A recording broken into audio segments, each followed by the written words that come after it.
Something was wrong. The bus driver, a grinning man with a twisted sense of humor, greeted Anna with a leer. "Hey there, sweetheart," he said, his voice dripping with malice. "Welcome aboard." Anna felt a shiver run down her spine as she stepped onto the bus. Devi, sensing her unease, growled softly. The bus was empty, the seats stretching out like a deserted landscape. Anna walked to the back of the bus, Devi following closely behind. As they sat down, Anna felt a strange sensation, as if the bus was moving, even though they were still parked at the stop. And then, without warning, the bus lurched forward, speeding away from the stop with a sudden, terrifying acceleration. And then, everything went black. When Anna came to, she was lying on the bench, Devi curled up beside her. The bus was gone, the playground deserted. But as Anna looked around, she saw something that made her blood run cold. A piece of paper taped to the bench, with a message scrawled in red ink. "I'll be back." Anna screamed, Debbie yapping wildly as they ran from the playground, never looking back. Anna stood at the bus stop, her eyes fixed on the empty road stretching out before her. She shifted her weight from one foot to the other, her eyes darting back to the digital display above the bus shelter. 14:47. The bus was supposed to arrive at 14:45. "Come on, Devi," Anna said, tugging on the leash of her small white dog. "Let's go find a better spot to wait." As they walked, the silence was oppressive, punctuated only by the sound of Devi's panting and the rustle of leaves in the trees. Anna felt a shiver run down her spine. Despite the warmth of the afternoon sun, Anna screamed, Devi yapping wildly as they clung to each other in terror. The bus careened through the streets, the driver's maniacal laughter echoing through the empty vehicle. Anna felt like she was trapped in a nightmare, unable to wake up, and then, just as suddenly as it had started, the bus stopped, the driver's laughter ceasing abruptly. They stopped at a small playground, the swings and slides standing like skeletal sentinels in the center of the deserted park. Anna sat down on a bench, Devi curling up at her feet. "I don't like this, Devi," Anna said, her voice barely above a whisper. "Something feels off." Devi looked up at her, her big brown eyes filled with a canine concern. As they waited, the shadows began to lengthen, stretching out like dark fingers across the playground. Anna felt a growing sense of unease, as if something was watching her from just out of sight.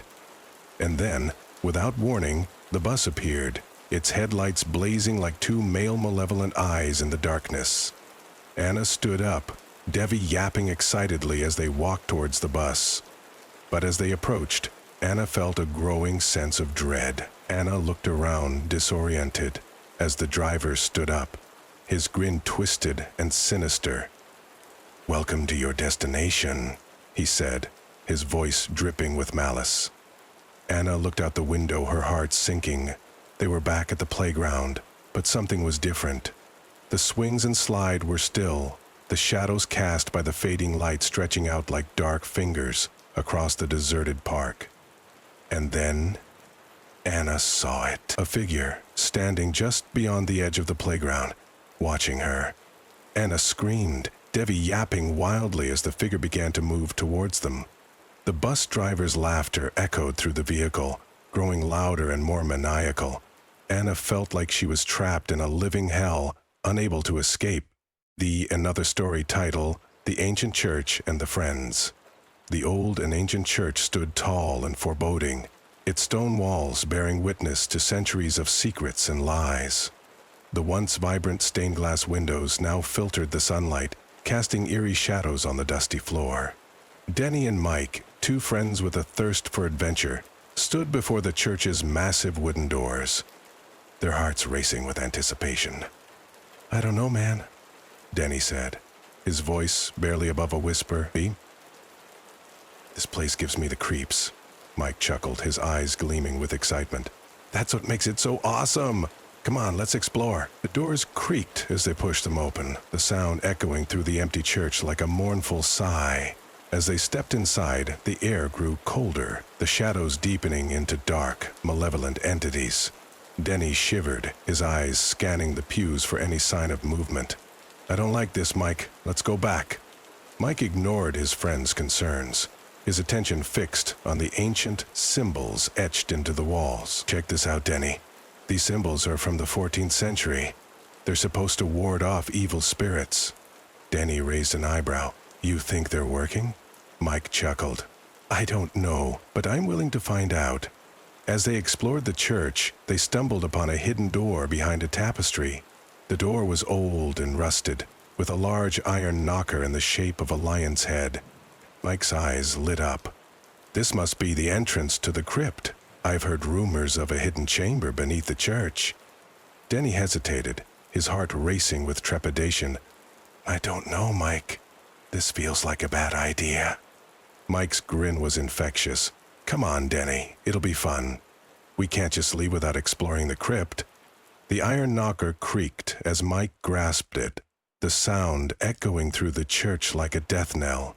As they descended into the darkness, the air grew colder, the shadows deepening into an abyss of terror. The crypt was a labyrinth of narrow tunnels and dark chambers, the walls adorned with ancient symbols and cryptic messages. Denny's heart pounded in his chest as they explored the tunnels. Mike's eyes lit up. "This must be the entrance to the crypt. I've heard rumors of a hidden chamber beneath the church." Denny hesitated, his heart racing with trepidation. "I don't know, Mike. This feels like a bad idea." Mike's grin was infectious. "Come on, Denny. It'll be fun. We can't just leave without exploring the crypt." The iron knocker creaked as Mike grasped it, the sound echoing through the church like a death knell. As they descended into the darkness, the air grew colder, the shadows deepening into an abyss of terror. The crypt was a labyrinth of narrow tunnels and dark chambers, the walls adorned with ancient symbols and cryptic messages. Denny's heart pounded in his chest as they explored the tunnels, the silence broken only by the sound of their own breathing. Mike's eyes lit up. "This must be the ritual book. Let's take a look." As Mike opened the book, the air grew colder, the shadows deepening into an abyss of terror. Denny felt a presence behind him, the hairs on the back of his neck standing on end. "Mike, I think we should get out of here," Denny whispered, his voice transfixed, his eyes scanning the pages of the book. "This is it, Denny. This is the ritual that summoned the evil spirits." Suddenly, the symbols on the walls began to glow, the air filling with an otherworldly energy. Denny felt himself being pulled towards the pedestal, the book seeming to exert a malevolent force over him. "Mike, help!" Denny screamed, his voice echoing through the chamber. But Mike was gone, consumed by the dark magic of the ritual. Denny was left alone, trapped in the crypt with no escape. As the symbols continued to glow, Denny felt himself being dragged deeper into the heart of the church, the darkness closing in around him like a shroud. And then, everything went black. Barkendale. Oh, Barkendale. When Denny came to, he was lying on the floor of the church, the sunlight streaming through the stained glass windows. Mike was nowhere to be found, but a piece of paper on the floor caught his eye. It was a note, scrawled in Mike's handwriting. "I'm sorry, Denny. I didn't mean to leave you behind, but I had to follow the ritual to its conclusion. Meet me at the old..." Denny's heart sank as he realized the truth. Mike had been consumed by the dark magic of the ritual, and now he was gone, lost forever in the depths of the church.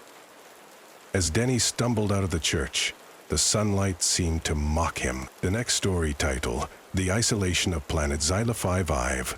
As astronaut Jack Harris stepped out of the spacecraft and onto the foreign soil of planet Xyla 5, he felt a sense of excitement and wonder. This was his first mission to another planet, and he was determined to make the most of it. The planet's landscape was barren and desolate, with rocky outcroppings and vast expanses of sand, stretching out as far as the eye could see. But Jack was not here to sightsee. He was here to collect samples and conduct experiments, to learn as much as he could about this mysterious planet. As he worked, Jack began to feel a creeping sense of unease.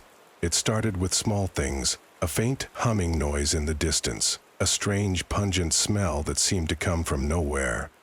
But as the hours passed, the sensations grew stronger until Jack felt like he was being watched, like unblinking eyes were trained on him from the shadows. He tried to shake off the feeling, telling himself it was just his imagination playing tricks on him. But as the sun began to set on planet Xylophia EV, casting long, ominous shadows across the ground, Jack knew he was not alone. He saw movement out of the corner of his eye, a flicker of something dark and shapeless. He spun around, but there was nothing there. The humming noise grew louder, the smell more pungent, and Jack knew he was in grave danger. Suddenly, the ground beneath him gave way, and Jack found himself tumbling through a hidden opening in the planet's surface. He fell, weightless and helpless, until he landed with a thud on a soft, spongy surface. As he looked around, Jack saw that he was in a vast cavernous space lit by a faint, eerie glow. The walls were covered in strange, pulsing symbols, and the air was thick with an otherworldly energy. And then Jack saw them. Creatures unlike any he had ever seen, with twisted, elongated bodies and eyes that glowed like embers. They moved towards him, their movements slow and deliberate, and Jack knew he was doomed. The creatures closed in around him, their eyes burning with an unspeakable hunger. Jack screamed, but his voice was drowned out by the humming noise, which grew louder and more intense until it was almost deafening. Look, and then everything went black. When Jack came to, he was back in his spacecraft, the engines roaring as it lifted off from the planet's surface. He was alone, the creatures nowhere to be seen. But as he looked out the window, he saw something that made his blood run cold. The planet's surface was covered in strange, pulsing symbols, the same symbols he had seen on the walls of the cavern. And in the center of the symbols, a message was scrawled, in letters that seemed to burn with an otherworldly energy. "We will come for you." Jack knew then that he had not escaped the horrors of planet Xylophia Ive. He had only delayed the inevitable. Oh! And as the spacecraft soared through the void, Jack knew that he would never be alone again, that the creatures of planet Xylophia would always be with him, waiting for their chance to strike.